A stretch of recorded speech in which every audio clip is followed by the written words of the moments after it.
कांग्रेस के उम्मीदवार बालू धानोरकर इनके प्रचारार्थ कांग्रेस अध्यक्ष राहुल गांधी की जाहिर सभा 5 अप्रैल को चांदा क्लब ग्राउंड पर आयोजित की गई है। 11 अप्रैल को होने वाले चुनाव के लिए विविध पक्ष के उम्मीदवार चुनावी मैदान में उतरे हैं। हर कोई अपने अपने तरीके से प्रचार कार्य में जुटा हुआ है। जगह जगह जाहिर सभा आयोजित की जा रही है। तो वहीं 5 अप्रैल को चंद्रपुर में कांग्रेस के अध्यक्ष राहुल गांधी इनका आगमन होगा, जिसके लिए तैयारियां पूर्ण हो चुकी है। कांग्रेस के उम्मीदवार बालू धानोरकर इनके प्रचारार्थ कांग्रेस के अध्यक्ष राहुल गांधी इनकी जाहिर सभा चांदा क्लब ग्राउंड पर आयोजित की गई है। इस संदर्भ में सिटी केबल समाचार से बातचीत करते बालू धानोरकर ने जानकारी दी। राहुल जी गांधी यांचं उद्या इथे 3 वाजता आगमन होत आहे आणि अशी जय्यत तयारी सुरू आहे। या विदर्भाचे जनरल सेक्रेटरी आशिष दुवाजी, आदरणीय विजयजी वडेट्टीवार, सुभाषजी तोटे आणि सगळे आजी माजी या संपूर्ण विदर्भातले मंत्री आमदार उपस्थित राहतील आणि जय्यत तयारी चालू आहे। साधारणतः 1 लाखाच्या वर जनसमुदाय इथे उपस्थित राहणार आहे। त्या पद्धतीच्या सगळी व्यवस्था, त्यांचे जाण्या येण्याचे मार्ग हे सगळे ठरवले गेलेले आहेत आणि विशेष म्हणजे सांगायचं की स्वयंस्फूर्तीनं या शहरातून सुद्धा लोक पायदळ वारीने येणार आहे।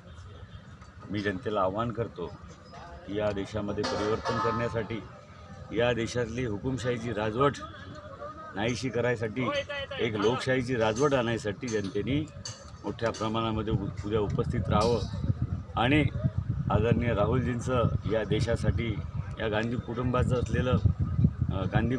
असलेलं बलिदान हे आपल्याला सर्वांना माहीतच आहे आणि त्यांच्या साक्षीनिशी येणाऱ्या 11 एप्रिलला होऊ घातलेल्या निवडणुकीमध्ये काँग्रेस महाआघाडीचा, राष्ट्रवादी आघाडीचा विजय हा निश्चित आहे। मी तुम्हाला उद्याच्या चित्रावरून नक्की दिसेल।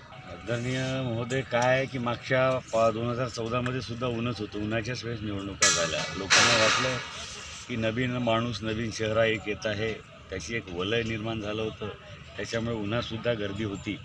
पण आता ती गर्दी ओसरली।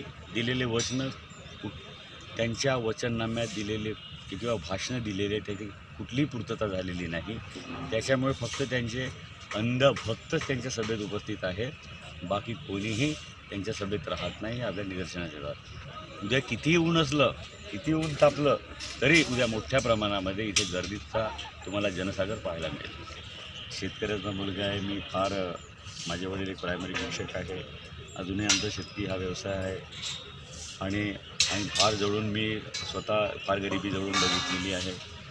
या शेतकऱ्याला 5 एकर जमीन आहे, अल्पभूधारक असे शेतकरी आहे। मी असं ठरवलं की त्या शेतकऱ्याला कुठेतरी माझ्या माध्यमातून आधार मिळावा, मला जे काही मानधन मिळेल दर महिन्याला, ज्या शेतकरी अल्पभूधारक अशा शेतकऱ्यांना किमान 1 लाख रुपयाचा कायमस्वरूपाचा इन्शुरन्स काढून द्यायचा, त्याचा जीवन विमा काढून द्यायचा की जेणेकरून त्याच्या पश्चात त्याच्या घरच्या कुटुंबाला कुठेतरी आधार मिळावा।